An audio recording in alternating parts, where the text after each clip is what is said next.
엔니어그램의 원형과 흐름. 피타고라스와 에바그리우스 폰티쿠스. 현대 엔니어그램이 형성되기까지 배경에는 영적 유산들이 배어 있다. 그 중에 피타고라스와 플라톤은 고대의 원류이다. 그들은 에바그리우스 폰티쿠스나 현대 엔니어그램을 정립한 오스카 이카조에 이르기까지 영향을 주어왔다. 에바그리우스의 열정에 관한 가르침에는 피타고라스의 수비학적 곧잘의 방법, 숫자 상징주의로 접근한 도형의 설명이 나온다. 삼각형은 성스러운 실체, 육각은 창조된 세계, 원은 시간의 흐름과 완벽한 인식을 나타낸다. 이런 내용은 후대 도형 심리학으로 발전되었다. 삼각형은 이성, 원은 감성, 사각형은 의지, 플러스는 통합과 비전이다. 이를 이용하여 도형이 상징하는 에너지를 어떻게 조합하고 배치하느냐에 따라 그 사람의 현실을 진단하는 것이다. 인간의 삶은 복잡한 것 같지만 도형으로 파악이 되는 것을 보면 진리는 단순하다. 그러나 본질적인 것은 삼각형, 사각형처럼 서로의 모양이 다른 데서 오는 인간의 내외적 갈등 상황들을 어떻게 극복하고 자유하게 하느냐 하는 지혜를 파악하는 데 있다. 숫자와 도형으로 인간과 우주의 비밀을 풀어나고자 했던 피타고라스가 신봉했던 오르페우스교는 전생과 윤회를 믿고 있었다. 육체는 감옥과 같은 것으로 그 속에 있는 혼은 영원 불멸이라 믿었다. 혼을 구제하기 위해서는 금욕적 생활이 필요했다. 애니어그램의 영상을 논하는 사람들은 초기 기독교 사막 교부들과의 연관성을 언급하고 있다. 특히 에바그리우스 폰티쿠스를 조명하고 있다. 에바그리우스는 현재 그루지아 지방의 주교 아들로 태어나 34살 때에 부자가 되고 후에 이집트의 니트리안 사막의 은거지에서 수행하다가 세상을 떴다. 그는 자기 안에서 벌어지는 욕망을 극복하는 체험적 수행 과정을 통해 인간의 내면을 통찰하는 수도자가 되었다. 그의 작품 가운데 그리스어 원본들은 다른 교부들, 특히 안치라의 닐루스의 이름으로 전해진 경우를 제외하고는 몇몇 단편들까지 소실되었다. 대신 그의 작품은 동방의 언어나 라틴어 번역본으로 남아있다. 그는 독수도 형태의 영상을 문서로 처음 기록하였고 이집트의 수도사 제도가 4세기 그리스도 세계의 본보기가 되었기 때문에 그의 영향은 이어지고 있다. 에바그리우스 사후에 그를 따르던 사람들은 황제의 권력에 편입된 로마 교회의 이단 심판으로 인한 박해를 피해 아르메니아와 이슬람 지역으로 갔다. 그들은 에바그리우스의 가르침을 전했다. 에바그리우스에 따르면 인간 영혼은 이성부와 정념부, 욕망부로 구성되어 있다. 영혼의 삼중 구분은 그리스 철학 전통, 특히 플라톤에게서 유래하는 것으로 에바그리우스 인간학의 특성이다. 에바그리우스는 9가지 욕망을 이야기한다. 본능적 욕구, 감성적 욕구, 정신적 욕구가 그것이다. 본능적 욕구는 인간의 기본적인 욕망이다. 그것은 성욕, 식욕, 소유욕이다. 감성적 욕구에는 슬픔, 분노, 아키디아, 게으름이 있다. 정신적 욕구에는 명예욕, 시기심, 교만이 있다. 에바그리우스가 분리한 본능적 욕구로서의 식욕은 삶을 즐기게 하며 성욕은 삶을 생기가 넘치도록 하고 물욕은 우리 삶을 안전하게 한다. 그러나 문제는 중독이다.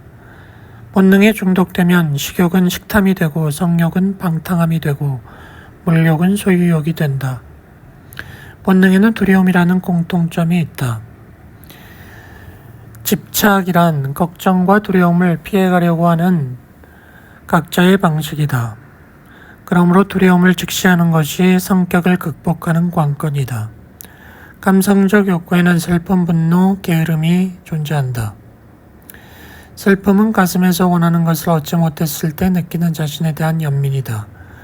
분노는 내적 분열에 이르게 하고 세상에 대해 도전하게 한다.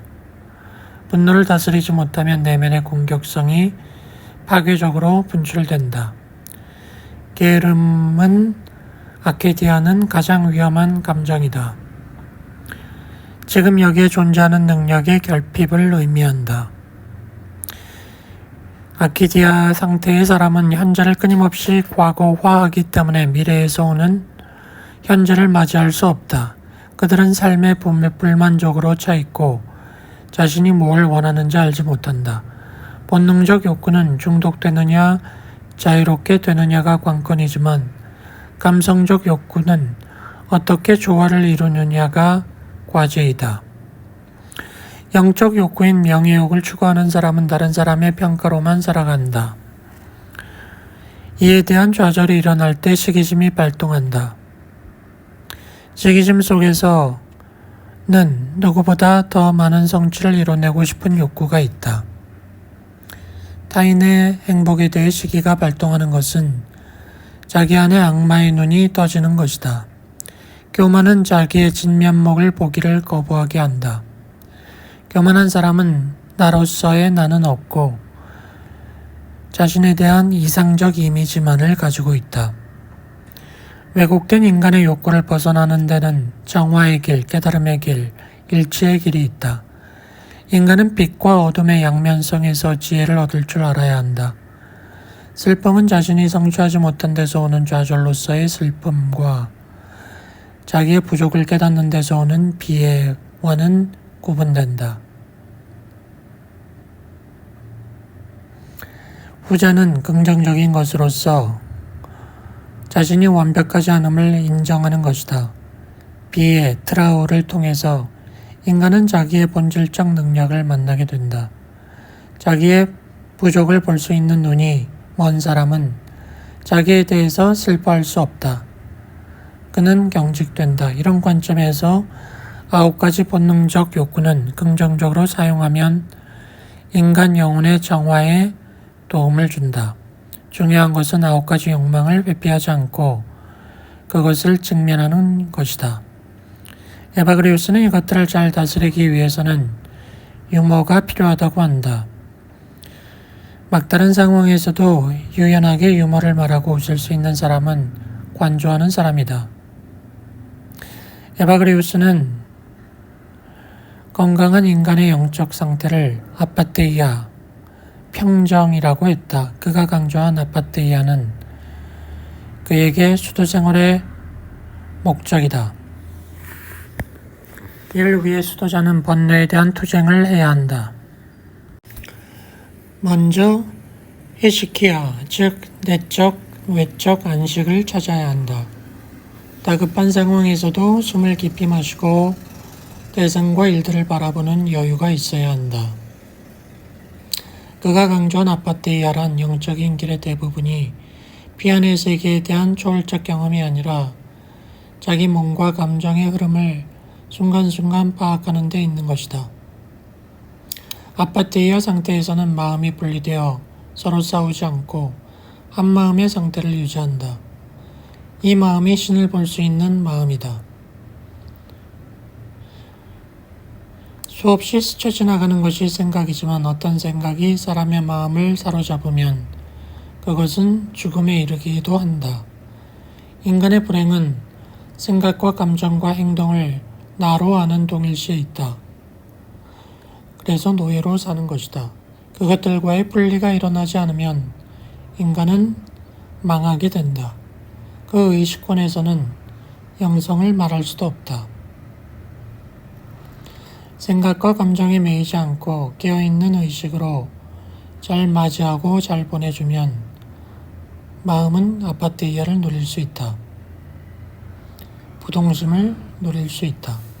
마음을 들여다보면 악랄한 내 안에 작용하고 있는 인격화된 심리적 구조 속에 뿌리내린 악한 세력임을 알게 된다. 그러므로 내 안에서 일어나고 있는 생각, 느낌을 관찰하고 그 뿌리와 줄기와 가지를 바라보면 악령의 공격으로부터 벗어난다고 에바그라우스는 강조하고 있다. 에바그리우스는 영적 수련의 길을 가고자 하는 자는 먼저 자신의 생각을 관찰해야 한다고 말한다. 하나의 생각이 언제 생겼다가 사라지는지, 어떤 생각이 앞의 생각에 뒤따라오는지 아니면 앞의 생각과 무관하게 오는지 등을 관찰하라는 것이다. 그의 관점은 세 개의 나로 분리된 인간의식의 통합과 중심을 잡는 데 있어 필수적인 동일시의 극복을 어떻게 하는지를 제시한다. 사람은 자기의 고귀함을 놓칠 때 자기 존재에 대한 자각과 의식을 잃게 된다. 인간은 고귀한 덕목을 가질 수 있는 능력이 있고 그것을 회복하고자 하는 열망이 있다. 자기 성격 유형을 아는 것은 자기를 찾아가는 데 있어 도움이 된다. 왜곡된 열정도 버릴 것이 없는 것이다. 인간의 빛을 볼 수 있는 것은 어둠이 있기 때문이다. 한 번도 어둠을 본 적이 없다면 빛도 모른다. 인간의 성격이 주는 부정성은 뿌리가 깊지만 그 어둠을 통해서 인간은 빛을 보는 것이다. 그러므로 인간의 원초적 본능은 인간이 인간으로 되어가는 과정에서 밟고 지나가야 할 징검돌이다. 욕망이 없다면 영성의 추구도 없을 것이다. 중앙아시아와 네스토리안 필자는 애니어그램 도형의 원형과 진실을 찾고자 추적하는 과정에서 석연찮은 점을 발견한다. 결론은 애니어그램이 숲의 일부 구전 전승에서 유출된 것이라고들 하지만 근거가 없다는 것이다. 구르지에프가 중앙아시아의 숲의 전승에서 애니어그램을 받았다고 말한 것 때문에 애니어그램의 역사적 진실과 수피즘이 오해받았던 것이다.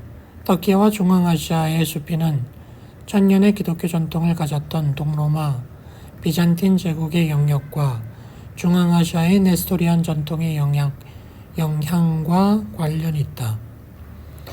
현재의 키르기스탄을 비롯한 실크로드의 중심 지역에는 시리아와 페르시아에서 박해를 피해 탈출했던 네스토리우스 교단의 공동체 유적지가 있다.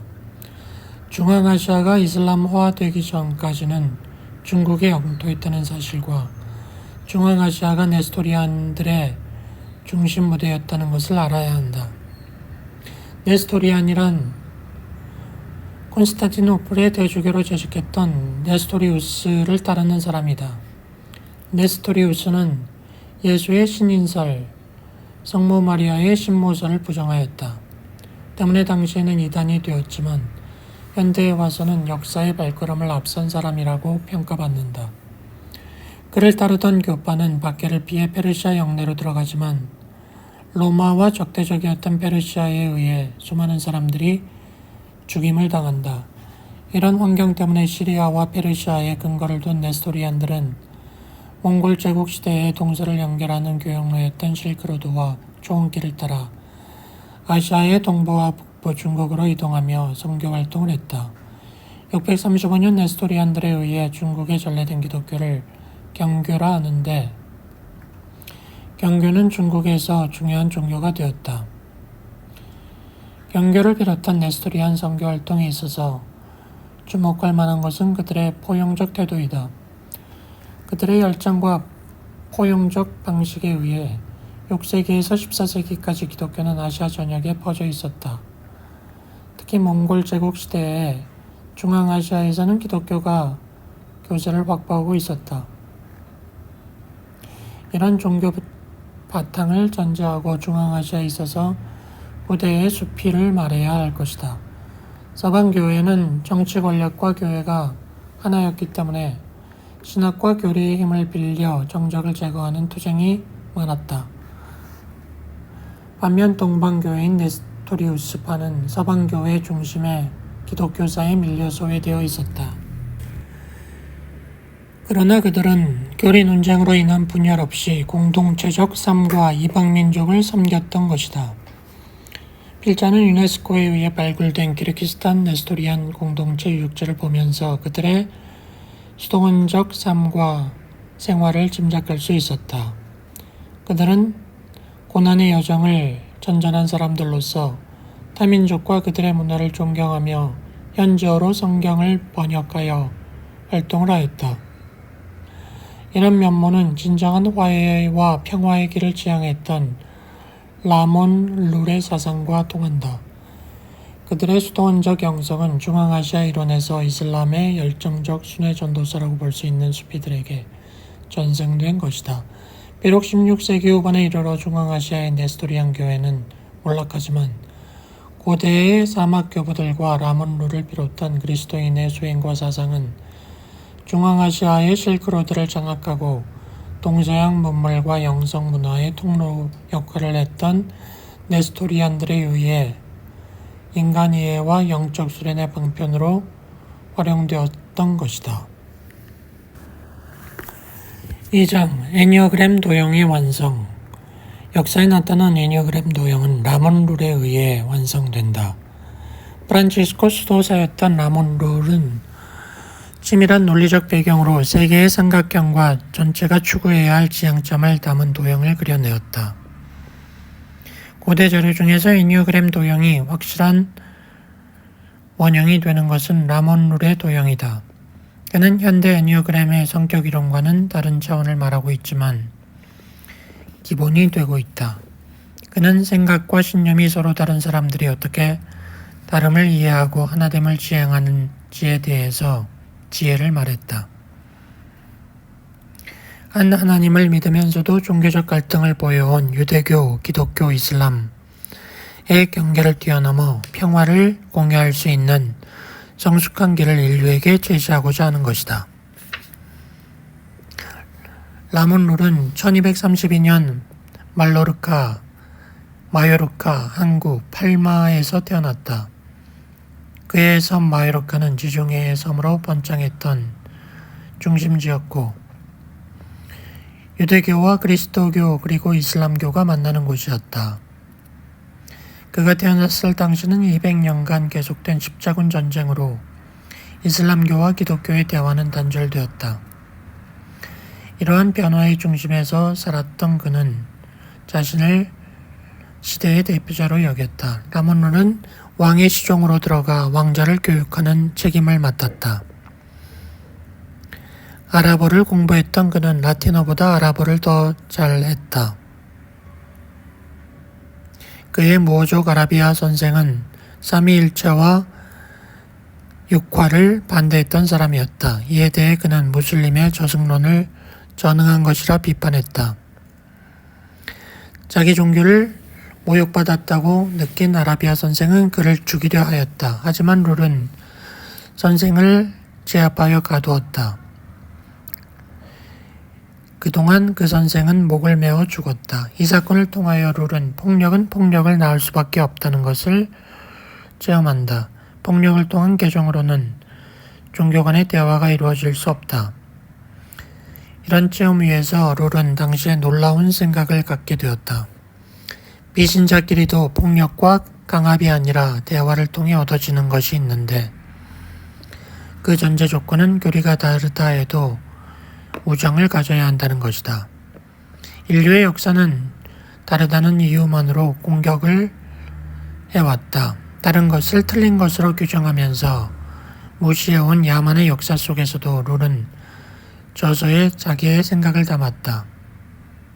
위대한 명상의 책으로부터 그 이후 계속 저술된 280권의 책에서 그는 서로 다른 사람들이 평화를 이루는 문제를 지향했다.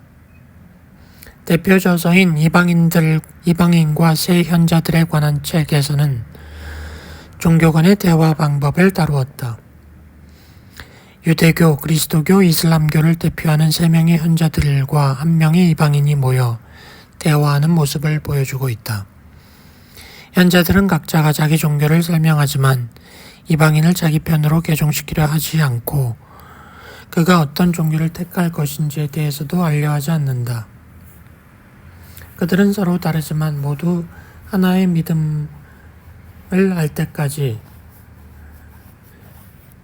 종교 간의 대화를 계속하자고 말한다. 대화를 중단하지 않는 것. 그리고 인류의 평화를 위해 대화를 시작하는 것은 종교인들의 의무이다. 대화를 통해 하나가 되진 못한다 하더라도 서로에게 배움의 대상이 되고 화해를 이룬다는 것이 룰의 신념이었다. 현자 중에 한 사람이 하나의 종교가 있으면 좋겠다고 말한다. 다른 현자들은 그 말을 인정하고 이 세상의 모든 민족이 평화롭게 살 수 있는 하나의 참된 하나님의 법을 발견할 때까지 토론하자고 한다. 그러나 대화는 결론에 이르지는 못한다. 세 현자는 헤어지기 전에 그들이 모든 문제들을 알 수 있을 때까지 종교 간의 대화를 계속하자고 한다. 룰은 신념과 사상이 각기 다른 사람들, 특히 종교적 신념이 다른 사람들이 어떻게 만나야 하는지에 대해서 보여준다. A 도형과 T 도형. 룰의 철학은 그 논리적 근본을 신을 향한 명상에 두고 있다. 그는 명상의 책 1권에서 인간의 정신 능력들, 지성, 의지, 사랑, 기억은 완전한 방법으로 완전하게 만들어야 한다고 말한다. 인간의 책임은 생각과 행위를 완전하게 하는 것으로 자기의 능력을 최대한 실현시킬 때 그것이 가능해진다. 이러한 완성으로의 전진은 의무이다. 사람은 언제나 배우는 자, 희망하는 자이다. 사람은 언제나 자신을 알아야 한다. 사람은 사람이 되어가는 동물이다. 라고 룰은 정의한다. 3장 애니어그램과 까발라 생명나무 도형. 필자는 애니어그램 도형의 문헌적 근거를 라몬 룰과 아타나시우스 키르헤에서 찾을 수 있었다. 또 유대 신비주의 전통인 까발라의 생명나무를 공부하면서 전체를 통합하는 동시에 초월하는 10번 포인트와 그 이상의 차원이 있다고 알게 되었다. 현대 애니어그램의 원조격인 구제프 역시 까발라와 애니어그램을 하나의 도형으로 일치시키려고 했다. 고대 히브리 신비주의 전통에는 세 가지가 있다. 율법과 예언의 척으로 구약 성서가 있고, 율법과 예언에 대한 학문적 주석인 탈무드, 또 하나는 비유적 해석인 까발라가 있다. 까발라는 유대 신비주의 전통을 말한다. 영적인 고향의 길을 의미한다. 신비주의는 신과의 직접적 만남과 합의를 추구한다. 예를 들어 기독교에서는 십자가의 성 요한, 아빌라의 테레사, 에카르트, 야곱 베메 같은 이들이 기독교 신비주의자들이다. 이슬람교에서는 수피즘이 있다. 유대교에는 까발라가 있는 것이다. 여러 종교가 외견상 서로 다른 듯하고 그 때문에 갈등이 있어 왔지만 신비주의만큼은 일치한다. 신비주의야말로 모든 종교적 가르침의 본질이기 때문이다. 언제부터 까발라가 시작되었는지는 모른다. 유대의 신비가들은 그 기원이 아담과 모세까지 이른다고 한다. 역사 속에서 까발라라고 알려진 신비주의 운동은 1200년대에 프랑스의 프로방스에서 출현했다. 14세기에 까발라라는 이름이 널리 퍼진다. 까발라는 수용을 의미한다. 이 말은 수용하다 라는 의미의 동사에서 파생되었다. 히브리어의 알파벳은 22개의 자음과 10개의 모음을 포함하는 발음체계로 이루어져 있다. 오직 자음들만이 의무적으로 표기되고 모음의 첨가는 임의적으로 이루어진다. 양피지에 쓰여있던 토라 텍스트에는 마침표나 모음을 찾아볼 수 없다. 이러한 특징은 문자들이 서로 간에 자유롭게 결합하고 언어 자체가 살아 움직일 수 있도록 했다. 여기에 토라 텍스트가 가지는 역동성의 열쇠가 있다. 히브리 문자들은 동시에 숫자들을 의미하기도 한다. 따라서 텍스트 역시 하나의 숫자화된 문서가 된다. 까발라는 숫자로 하여금 말하게 하는 기술인 것이다. 숫자와 문자의 관계를 게마트리아라고 한다. 이는 받음 또는 전달된 가르침이라고 할 수 있다. 그것은 자신들의 교리가 수천 년 동안 세대에서 세대로 구전되어 왔다고 주장하기 때문이다. 정통 랍비들은 신과 인간의 관계, 특히 성경에 제시된 계명들을 어떻게 완수할 수 있는지에 집중하였을 뿐 신의 본성에 대해서는 탐색하려고 하지 않았다. 그러나 카발리스트들은 실천적 신비주의를 통해 바로 그 신비들을 체화하고자 했다. 카발리스트들은 이 세계에 살아있는 영혼의 목표는 그 영혼이 천국의 높은 곳에서 누리던 최고의 지각을 상기하는 것이라 믿었다. 그들에게 있어서 지식은 지상에서 사는 동안 영혼이 신과 합일하도록 인도하는 지혜였다. 카발라의 테마는 신이다. 카발리스트들은 신이 10가지 모습으로 자기를 나타냈다고 한다. 10가지 모습을 세피로트라고 하는데 이른바 생명나무 도형으로 나타나 있다. 그 이전은 무이다. 생명나무 도형을 인체 부위로 묘사한 것을 아담 카드몬이라 한다. 사정 아타나시우스 키르헤 애니어그램과 카발라의 유사성에 주목하여 애니어그램의 꼭지점에 카발라의 세피로트를 배치시키려는 시도는 아타나시우스 키르헤에 의해 시도되었다. 데카르트와 동시대인으로서 예수의 학자였던 키르헤는 인류가 잃어버린 지식들을 풀어내는 마스터키를 가진 것 같은 천재성을 보였다. 지하세계란 책을 발간하여 명성을 얻었다. 그는 현재 대중문화의 핵심인 영화의 탄생과도 관계가 있다. 빛의 영상장치에 대한 그의 연구는 1650년대에 네덜란드 과학자 크리스티안 휘겐스가 선보인 매직 랜턴 발명에 영향을 미쳤다. 카발라는 물론 다양한 영적 전승에 통달했던 키르헤는 우주적 지식을 탐사하는 데 있어 마지막 인간이라고 평해진다. 그는 카발라의 중심적 그림 문자인 세피로트 체계를 정밀하게 그려내었다.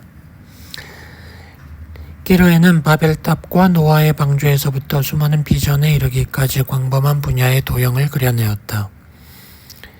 그가 그린 아래의 도형에서는 카발라가 말하는 72개의 신명이 72개의 언어로 표현되고 있다. 5장 키르헤의 삼각형과 그루지예프의 헥사드. 키르헤는 애니어그램의 삼각형과 카발라의 생명나무 도형을 일치시키고자 시도했다. 그는 서로 겹쳐진 세 개의 삼각형을 따라 생명나무 도형의 순서대로 세 벌의 세피로트를 배열했다. 구제프는 키르헤의 도형의 원을 긋고 세피로트의 위치를 바꿔서 도형을 변형시켰다. 세 삼각형의 꼭지점을 연결하는 원은 신의 주권과 신의 현현을 나타내는 10번째 창조의 단계로 세계의 모습, 세계를 에워싸고 있는 신의 현존을 말한다. 말쿠트와 세키나는 명칭만 다를 뿐 10번째 세피로트이다. 6장 현대 애니어그램의 흐름. 문헌상으로 나타난 애니어그램 도형은 원 안에 세 개의 삼각형을 가진 것과 구르지예프가 그려낸 한 개의 삼각형과 헥사드를 가진 도형, 이 두 가지이다. 라몬 룰이나 키르헤의 도형, 그 밖의 전승자료와는 달리 구르지예프가 전한 도형에는 하나의 삼각형이 있을 뿐이다. 문제는 구르지예프가 자신의 사상을 강조하기 위해 번영했던 의도와는 상관없이 그의 도형을 사용하는 현대 애니어그램이 발전하면서 드러난 지혜들이 충돌하고 있다는 것이다. 구르지예프 사후 50년이 지난 뒤에 등장한 오스카 이카조의 도형은 실제로 구르지예프의 도형과는 상관이 없다. 구제프가 도형을 통해 나타나고자 했던 영적 전승의 알맹이는 빠져버린 채 성격 유형론을 대입시키는 것은 3과 7의 원리로 인간과 이 세계를 이해하고자 했던 구제프를 왜곡하는 일이다. 애니어그램의 계보는 크게 유럽 지역을 중심으로 한 구제프 계열과 칠레 아리카에 연구소를 두었던 오스카 이카조의 계열, 그리고 또 다른 영적 전승 비전을 다루는 제3의 그룹으로 나눌 수 있다. 이카조 계열은 남미에서 북미로 번졌고 미국의 영향권 안에 있는 한국은 이카조 계열의 연장선상에 있다. 영적 상징론으로서의 구제프 계열이나 또 다른 전승은 한국에서 찾아보기 어렵다. 오스카 이카조와 구제프. 오스카 이카조는 1931년 볼리비아에서 태어났다. 1960년대 후반에 칠레의 아리카 연구소에서 인간의 발달 체계의 한 부분으로서 애니어그램을 가르치기 시작했다.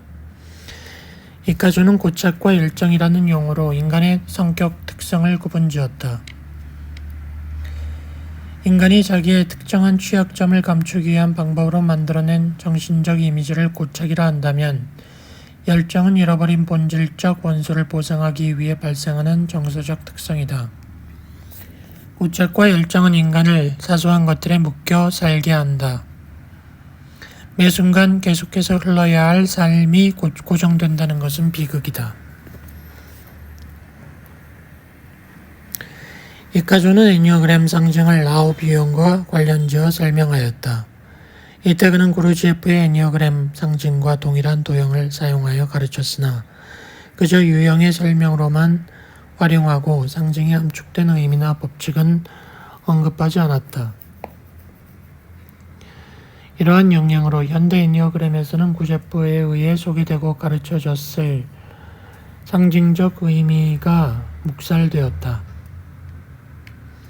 모든 책은 애니어그램이 구제프에 의해 서양에 전해졌다고 언급하고 있지만 그가 성격 유형론을 말하거나 가르친 사람이 아니라는 점에서 그의 애니어그램은 빈 껍질만 남아있는 형편이다.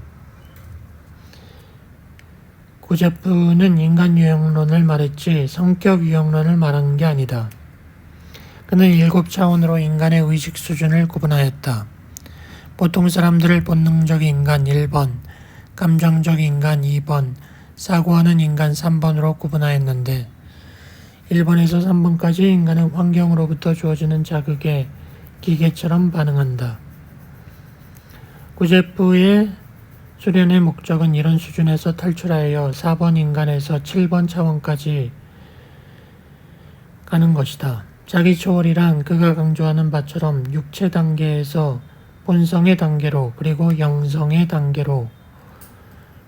단계에서 신성의 단계로 이행해가는 과정이다.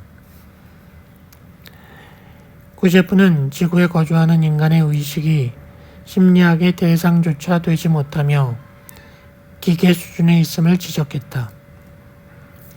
그의 관점에서 본다면 9가지 성격 유형이란 자동 기계와 같은 의식권에 있는 육체 레벨의 인간 의식을 다루는 것이다.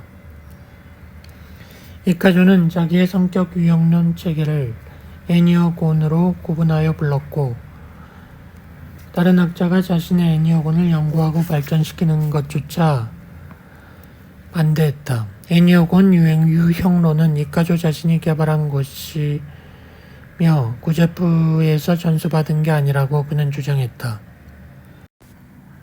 결론만 말하면 고대로부터 전해져 온 애니어그램 도형은 세 개의 삼각형 도형이었다. 기존 애니어그램 도형의 중심 삼각형 369에서 인간 에너지의 활력 방향은 머리, 배, 가슴, 머리로 순환하고 있다. 이것이 다른 번호에도 적용이 되어야 된다는 것이다.